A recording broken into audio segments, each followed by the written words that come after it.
Welcome to Coasters Connected, the podcast of Utah coaster enthusiasts. My name is Ian, and hey, it is good to be back making an episode of my podcast. It has been way too long since I created an episode. At the time I wrote this episode and this script, it's been well over 2 years since the first 2 episodes debuted in 2019, which consequently, if you remember, is way off from the course I meant for this show, as I meant for it to be once a month.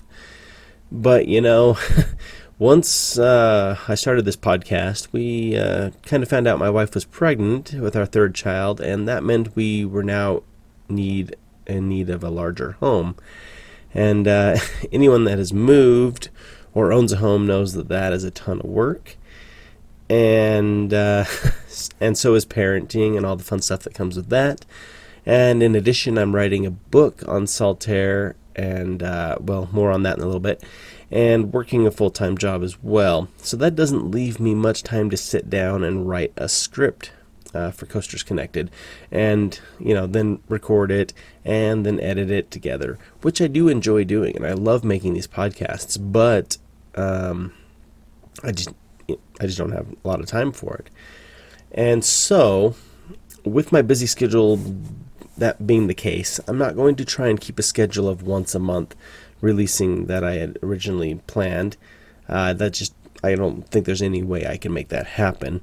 So what I want you to do is I want you to go down and click on the subscribe button right now if you haven't already, and be sure to also click on the bell icon so that you'll be notified when new content is uploaded. As well, please follow me on Utah Coaster Enthusiast social media channels on Facebook and Instagram, as I will make posts there alerting when I upload new content, and I also just make posts about things as well, Utah amusement park related. Okay, well, that was one heck of an intro, and but before moving on to today's topic at hand, here is another selfless plug about another video series I've come up with in the time between making episodes of Coasters Connected, and it's called Never Before Released Roller Coasters. So my channel, my YouTube channel, has been a long time about me creating stuff in No Limits, and just creating roller coaster designs and releasing them.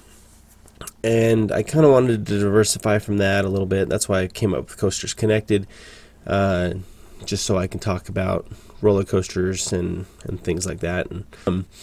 But in these videos called Never Before Released Roller Coasters, what I've done is I've gone back into the archives of my really, really old designs. I've been using No Limits for well over 10 years now, and these old designs just really they're really cringeworthy when I look at them now, because my skills have improved, and I'm like, wow, my best work really wasn't all that great. I'm working on making 7 of these videos. 3 are released right now that you can go off and watch, and I'll try to remember to put a link up here on the screen, or at least put a link in the description down below for you to find those.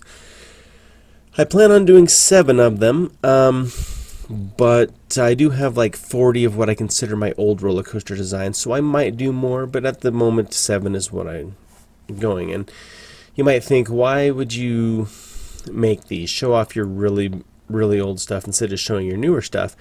And my thought process for making these video series is to help others and motivate them to stay or join the No Limits community. Anyone that has used No Limits, which you might hear me call it NL, it just stands for No Limits. I'll try to remember to say No Limits, but sometimes I just ramble off and say NL. But know that it's a program that has a steep learning curve and requires some skills that you have to master before you can even really make a good roller coaster. And I still haven't mastered everything, being, the program's called No Limits, so you can pretty much do anything you want. And some of the stuff people come up with, I'm just amazed at what they can do. But I feel like I've come a long way since beginning in the program. And so this video series is more to show off where I started, and so that people can see next to what I've recently released, and kind of see that, help motivate them that you do get better, and you just got to keep working at it. I have enjoyed looking back, but as I said before, some of them have made me cringe pretty bad, just going, oh man. So be sure, if you have some extra time, be sure to check those videos out as well. So I want to give an update on my large project at hand that I said I would cover just a little bit today, and it's called The Lost History of Saltaire. It's a book and documentary I am working on about a place called the Saltaire Beach Resort. Some of you may have heard the name of Saltaire. I can guarantee you most of the information you probably have read about it, especially on the Wikipedia page, are 100% false. Okay, 99.9% false. It has a little fact. It has the name of Saltaire in it. But it was the last and largest of the 9 Great Salt Lake bathing resorts that once called the Great Salt Lake home. My book is progressing nicely, and I have 100 pages finished. I've been working on it for 4 years now, and in the interest of making my book the most accurate writing about Saltaire and its history ever, I sometimes fall down rabbit holes of research, as the one I'm in right now, actually. I'm reading probate court documents, looking for a little nugget of information that I hope has survived. And if it is not in these court documents, then it hasn't survived. But these documents have given me a few bits of information that are confirming theories that I had working from doing other research. And so it's tying together pretty nicely. But once the book is done, I will make a documentary series of videos to accompany it, and the plan right now is to release those on my YouTube channel, though I do have other ideas for their release, and we'll look at those other options when I get to that point. My book will tell the history of the resort. It will tell the facts of what happened. It'll tell stories that you haven't heard about the resort before. It'll have pictures that you've never seen before. It'll have blueprints for the roller coasters that they had, which they had the tallest roller coaster in the world for many years. So you'll definitely want to get a copy when it is released. I recently, a few weeks ago or a month ago, listened to a local podcast who did an episode on Saltaire, and I was hoping it was going to be good, but needless to say, the need for my book is immense after listening to that podcast. I just feel it's such a disservice, the amount of false information that is out there about Saltaire, and my book aims to destroy all that false information. So be sure to follow me on Instagram at The Lost History of Saltaire to get updates on the progress of that book, as well as I will put little bits about it in Coasters Connected each time as well. But definitely follow me on Instagram and Facebook at The Lost History of Saltaire to get more up-to-date and more frequent up-to-date information on the book. Real quick, word about our sponsor for the video today. Today's video is brought to you by Fashion for 5 Paparazzi by Danny. If you are in need for jewelry that looks great and won't break the bank, be sure to check out Fashion for 5 Paparazzi by Danny. It's my wife's side business, and all the jewelry is $5. She does live videos Monday and Friday nights, so to check it all out, click on the link in the description down below. Alright, so my original plan for the 3rd episode of Coasters Connected was to travel back in time to 1976 Lagoon to discuss a concept attraction the park was considering. However, being it's been so long since my last coverage of Lagoon's actual new under-construction roller coaster Primordial, I feel it is important to give an update on it, and will bump my time travel episode until the next episode. So be sure to subscribe to know when that is uploaded, as I think many will find that interesting. And hopefully it's not a year or two down the road. Hopefully it's just a few months. But as I said before, I'm pretty busy with other things. Alright, so let's jump back into it. So for those that are not aware, Lagoon has been building a new major ride addition on the north end of the park, near to where the Hydroluge used to be. It started in the fall of 2018 with the driving of pilings and excavation. My first 2 episodes of this podcast, Coasters Connected, were covering what we knew and also what was rumored about the ride. In today's episode, we're going to give an update to those first 2 episodes on the progress of the ride and what we now know 2 years later. So when work began in 2018, I was definitely in the camp of that the ride would open for the 2021 season. Even though Lagoon, when the ride first, the news caught wind that they were building something, the news went and interviewed Lagoon, and they stated that it wouldn't be done until 2022 or 2023. I was still holding out hope for 2021. I figured 3 years is a good time frame. But needless to say, the year of 2020 was different and rough for a lot of us, and Lagoon was was not immune to that. With the COVID-19 pandemic, and so work on the ride completely stopped for the summer of 2020. There was a rumor going around that the ride was sinking, which could be true, as Lagoon sits on some very soft soil. Hence, they were putting pilings in the ground so the ground could carry more weight. But personally, I don't think that would be the case, even though they have had rides slightly sink in the past. I'm pretty sure it was more just a lack of cash flow due to the COVID-19 pandemic. But regardless of why progress stopped, the ride progress suffered, and here it is now, April of 2021, and Lagoon is open for the 2021 season, and they opened in March of this year, which is the earliest I can ever remember them opening, which is great for all us coaster nerds because Utah coaster season is now upon us and even earlier than before. But the ride is nowhere near done and definitely won't be opening in the 2021 season. If I wanted to be unrealistic, I could still hope for 2022, but I think it's going to at least be 2023. But on their Instagram live videos, Lagoon has said that it could be 3 or 4 more years out, which I don't know. That's I sure hope not.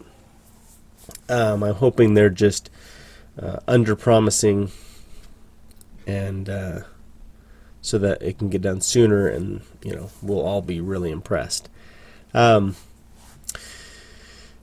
yeah, so I wanted to give a shout out to the YouTube channel DeLorean's Garage for providing the drone footage of the construction site that you were seeing in the background of this podcast. To see his complete videos, please visit his channel and subscribe as well. I will have a link to it in the description down below.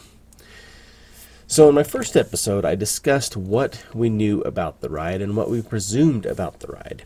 The first topic I discussed was the name of the ride, as it was discovered from a trademark application that Lagoon applied for the use of the name Primordial, and also submitted 6 logo designs around that name.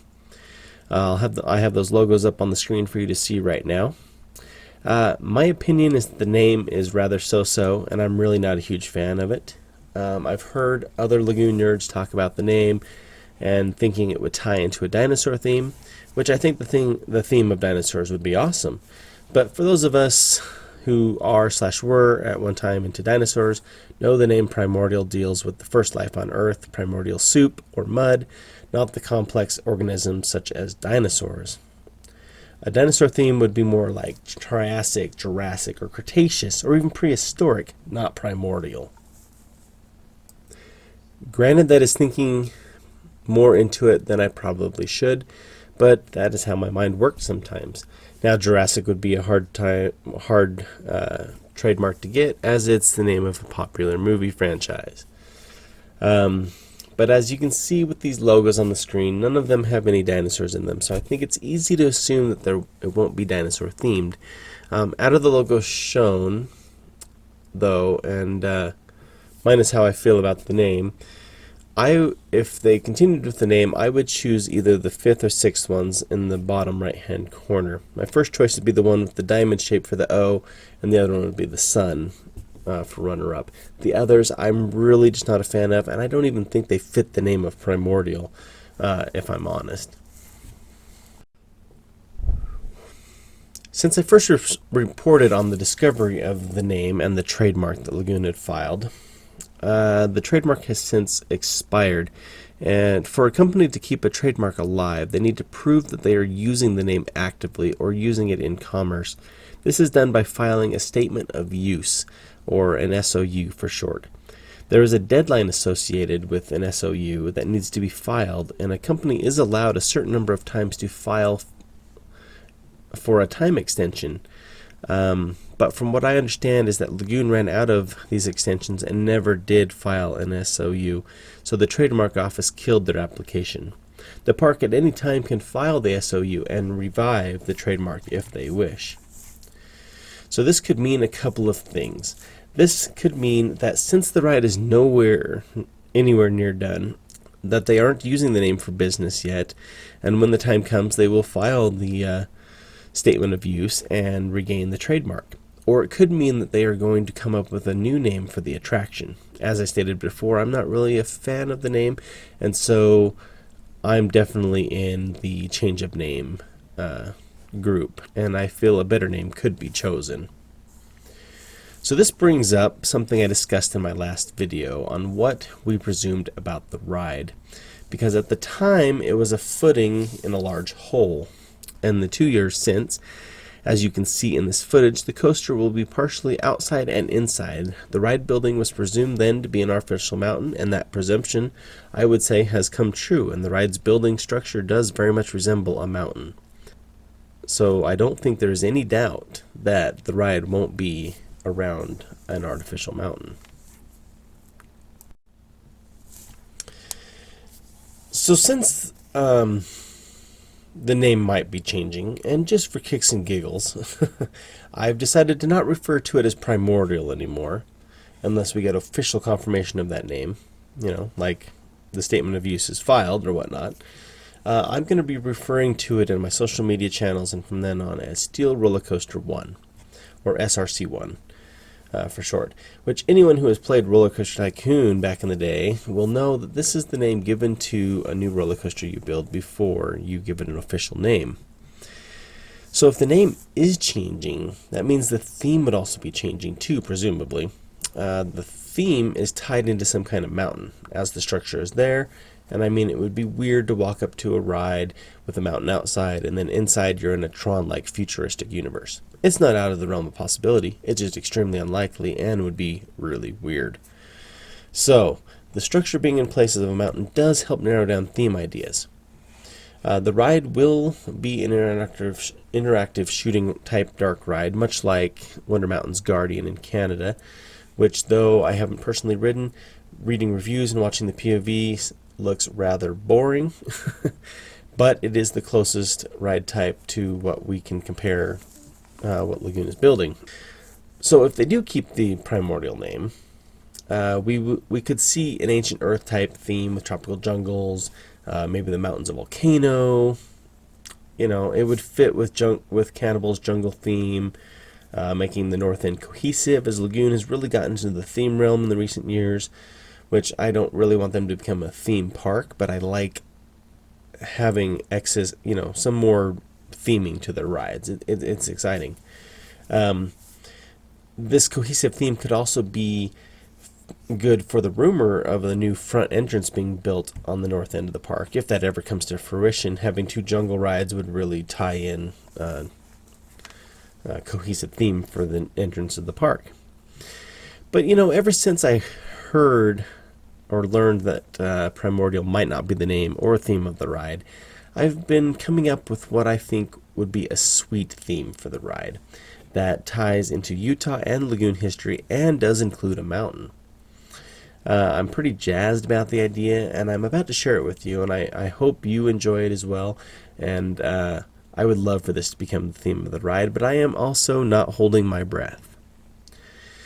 Okay, so for those that don't know, Lagoon was started by a man named Simon Bamberger, who made his fortune by investing in the Centennial Eureka silver mine in central Utah, and pretty much found the mother lode of silver. He became a millionaire overnight. But instead of sitting on his wealth and just retiring, which he easily could have done, invested his wealth into building railroads, and eventually would build Lagoon as a passenger stop on his railroad between Salt Lake City and Ogden, Utah. I think since the ride is being built inside an artificial mountain, a mine theme would be way awesome to have, and would be a nice way to pay homage to Lagoon's founder and to Utah's history. And though this would fit better back in Pioneer Village, I totally agree.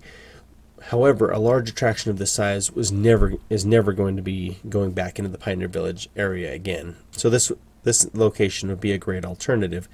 Imagine riding a minecart, zipping along walls, flying down caverns, and since we know there is 2 drop track elements in the ride, these could be mine shafts where the elevators fail.